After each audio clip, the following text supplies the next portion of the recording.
ഇത് കപ്പ വേവിക്കാൻ പോവാം. മക്കള് കാണണ്ടായോ? പിന്നെ പൊളിച്ചെടുക്കട്ടെ. മീൻകറി വെക്കും. എല്ലാവരും വീട്ടിൽ തിന്നും. ഇലയൊക്കെ കൊണ്ടുവരും. വാഴയില വെട്ടിക്കൊണ്ട് വരും. ചില പിള്ളേർ വട്ടല പറിച്ചുകൊണ്ട് വരും. അതൊക്കെ രസമാണ് നമുക്ക് കാണുന്നതൊക്കെ. എല്ലാവരും കൂടെ കൂടി നിന്ന് വിളമ്പി കൊടുക്കും.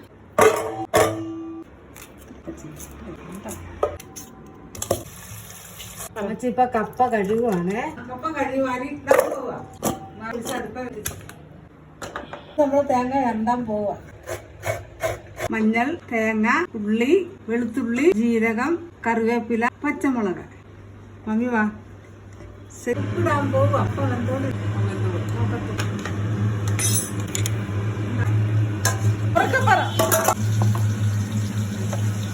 ഇളക്കി എടുക്കണം.